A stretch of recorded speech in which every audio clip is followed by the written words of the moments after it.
Okay, and so we'll continue on like our last little bit.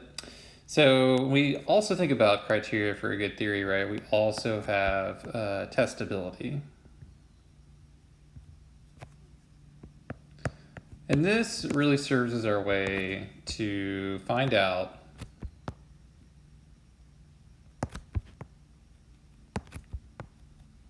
if something is true or not, right? So, when we could find out, right, this is all about assessing if a statement is true.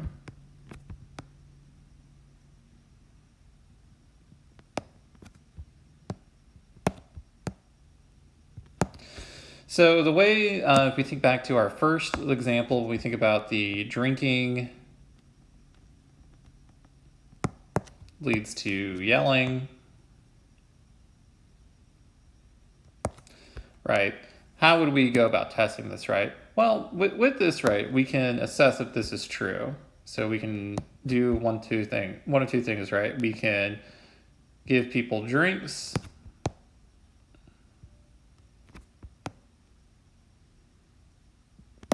and then see if they yell.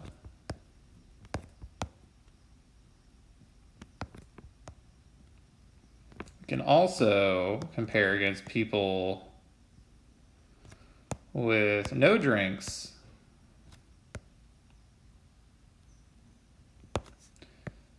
and see if they yell.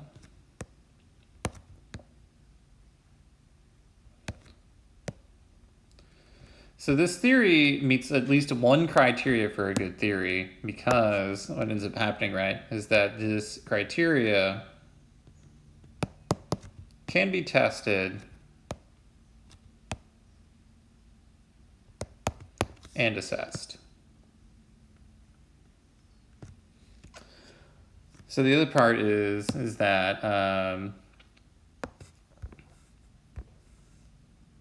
we also think about from a clarity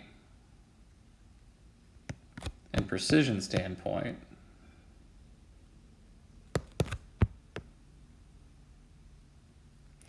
So as we'll learn like a little bit later, right, as we go into more of these theories, we don't know so much right now, and that's okay because we're just starting out.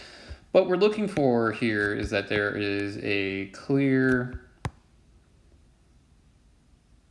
statement of concepts.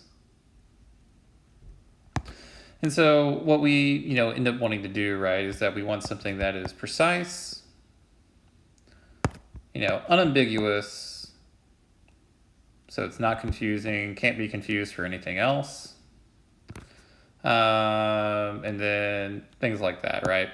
So if we think about like what this would be, right, later on we'll learn about something called, like severity of punishment.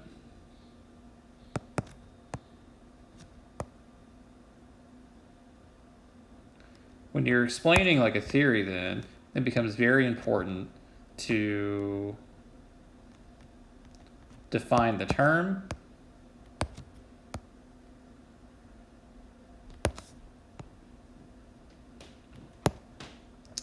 and it also becomes important to be very clear as to what you're talking about.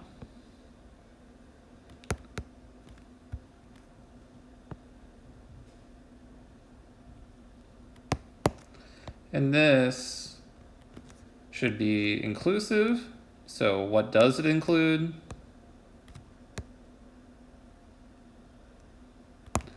And we think about should be exclusive.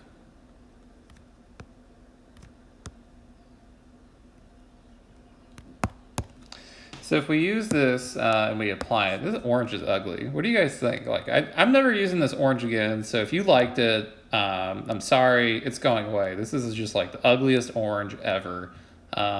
It's almost like puke. brownish, even though it's orange. I don't know. This looks like baby food, like vomit.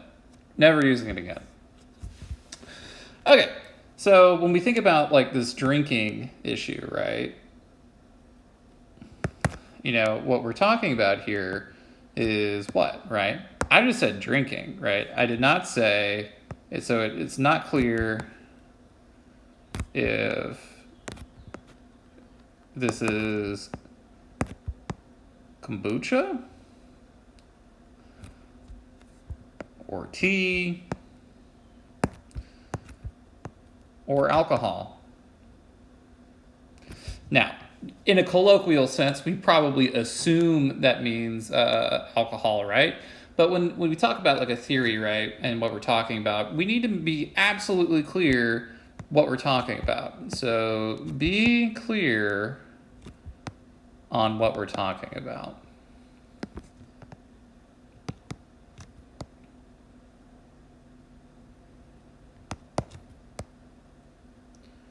And if we decide to get more minutia, right, if we talk about drinking, does this mean that we exclude eating? Right? Wait, how does that work, right? Well, of course you don't drink alcohol. But what about Jello shots? You eat those, right? I don't think you drink Jello shots. It's preformed, it's a little tricky, right? So point being, right, is that this is a bit of a silly example, but the point being is that when we talk about like a theory, right, it actually has to be super clear on what we're talking about. So because when it comes from a testability standpoint, if there's any kind of ambiguity as to what we're talking about, what is or what is not excluded, then we can't ever be sure. So if there is a lack of clarity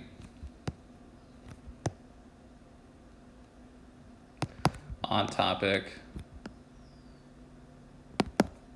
then are we even testing the theory correctly?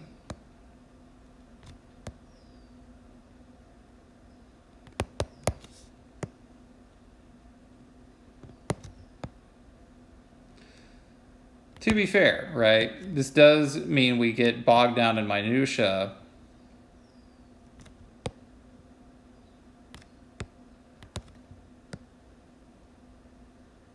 I don't even know how to spell that. I'm not even going to try. Bogged down in minutia, bogged down in details. But is super important. So really, really, really important criteria. Because if we don't know what the heck you're talking about, then we can't really do anything about it, right? All right, so we'll end this video here, and then we'll finish up, or maybe do another one, who knows, next time. So